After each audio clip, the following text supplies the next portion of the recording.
Stars in a spiritual sense represents three things. The star represents three things. Na ndio unaonanga wachawi wanaangaliaga nani? Wanasema nyota yako. Wakikushika mkono hivi, anaangalia mkono hivi, anakuambia maneno yako. Unaitangwa astrology. That is how your star is stolen.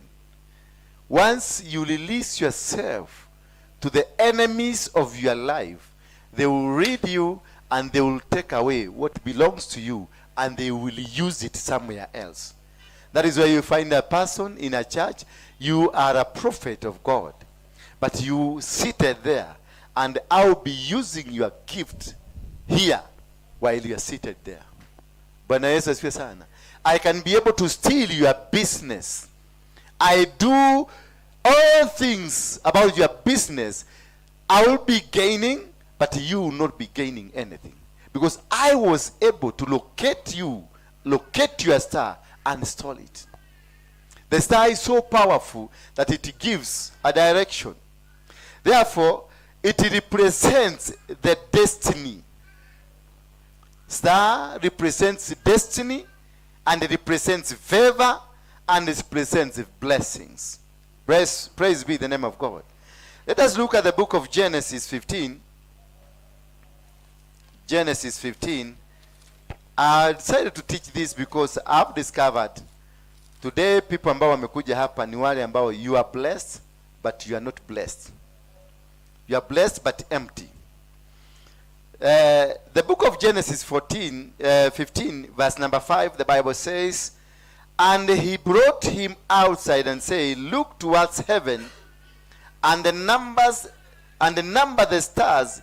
If you are able to number them, then he said to him, so shall your offspring be.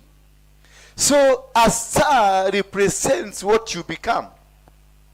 It is a representation of your future. That he was told, go outside, count the stars. If you cannot, you can be able to count these stars. That is how you will be. That is what you will become. So the star represents your successes. The star represents the power that you have, the authority that you have, the magnitude of the riches that you have. That is the representation of the star. And that is what they target. That is what they destroy. Because they know once they read you, once you ukienda kwa mganga they read you, ukienda kwa astrologist they read you, then they will know how rich you are and they will steal your star from you and they use it somewhere. That is why so many people are suffering. If you look at them physically, they look like they are rich. If you look at them physically, they look like they are blessed. But their stars were stolen from them. The star of favor was stolen from them. The star of blessing was stolen from them. And that is what they were pursuing when they were hunting for Jesus Christ. When they had a son has been born. What they were looking at, it is the star. Bwana Yesu asifiwe sana.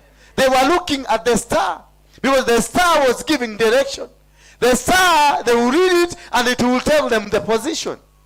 Bwana Yesu asifiwe sana. Therefore, it is very important for you to avoid being manipulated. For when you are being manipulated,